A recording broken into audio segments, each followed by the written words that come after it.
జై హనుమాన్. తెలంగాణలో ప్రసిద్ధిగాంచిన ఆంజనేయ స్వామి ఆలయం జగిత్యాల జిల్లా మాల్యాల మండలం ముత్యంపేట గ్రామ సమీపాన కొలువై ఉంది. చుట్టూ కొండల నడుమ పచ్చటి అడవుల్లో వెలసిన అంజనను దర్శించుకునేందుకు ఏటా లక్షల్లో జనం తరలి వస్తుంటారు.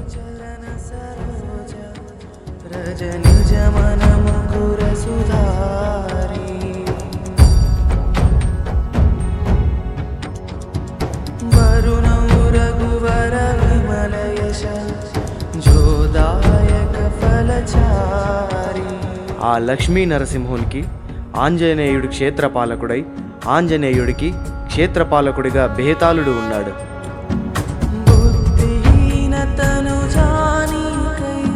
ఇక్కడ త్రేతాయుగమున లక్ష్మణుడు మూర్ఛిల్లిన సమయాన సంజీవినికై బయలుదేరిన ఆంజనేయుడు సంజీవని పర్వతాన్ని చేగొని రాగా మార్గమధ్యంలో తన చేతిలో నుండి జారిపడిన చిన్న బండయే ఈ కొండగట్టుగా నేటికి పిలువబడుతుంది, కీర్తించబడుతుంది.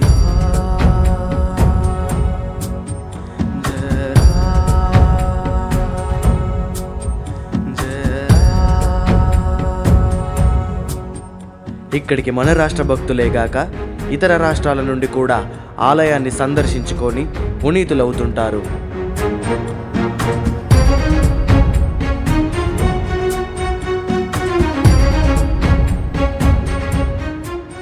ధైర్యాలకు విజయాలకు మారుపేరైన ఆ అంజనీసుతుని అరుదైన రూపం ఇక్కడ దర్శనమిస్తుంది. భూత ప్రేత పిశాచ గణాలను తరిమికొట్టే ప్రాంతంగా కొండగట్టు ప్రసిద్ధిగాంచింది.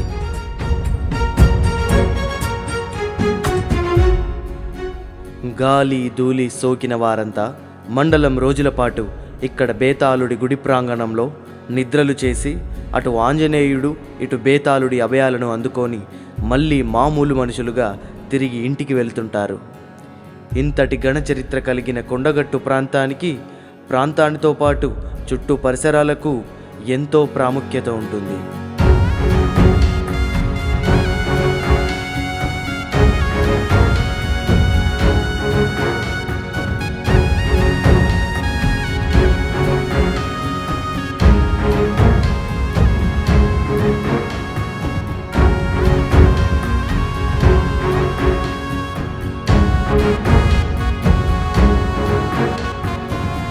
అడుగడుగున ఆంజనేయ స్వామి భక్తులు మాలధారణలతో దర్శనమిస్తూ చాలా సుదూరాల నుండి చేతిలో జెండాతో మండుటెండలో కాళ్ళు బొబ్బలెక్కిన లెక్క చేయకుండా పాదయాత్రతో కొండగట్టుకు చేరుకుంటారు.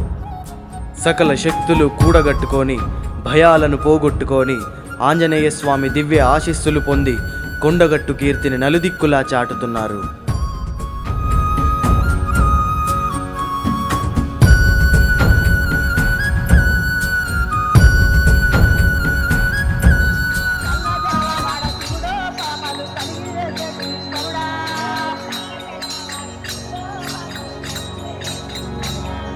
ఇక్కడ ఆడవారు మగవారు చిన్న పెద్ద అనే భేదాభిప్రాయాలు లేకుండా ప్రతి ఒక్కరూ స్వామివారి సేవలో మునిగిపోతుంటారు.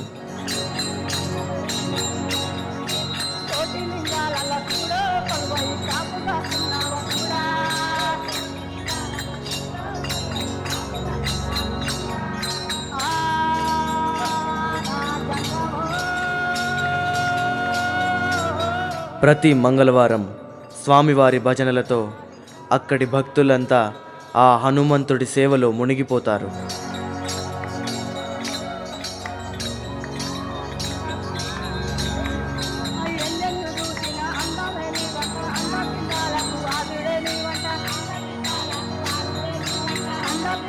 రామ భజన పాడినంత ఉందువంట మా చెంత అన్నట్టుగా భజన చేసే సమయంలో స్వామివారు స్వయంగా అక్కడ ఉన్న భావం కలుగుతుందని అక్కడి భక్తులు చెప్తుంటారు.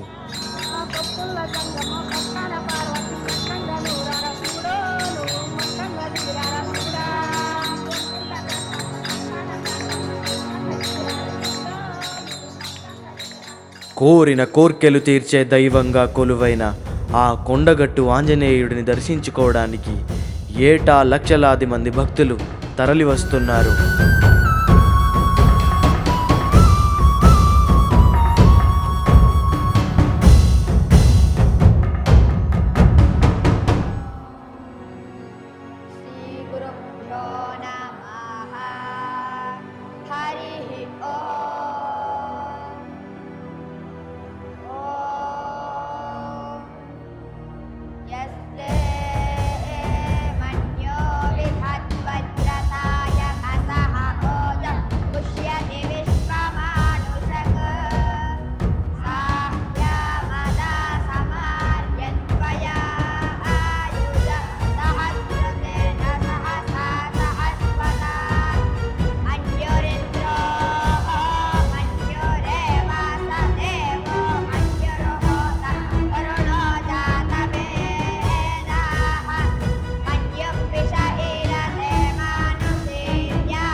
ఆ కొండగట్టు ఆంజనేయుడి ఆశీస్సులు అందరిపై ఉండాలని కోరుకుంటూ జై హనుమాన్, జై జై హనుమాన్.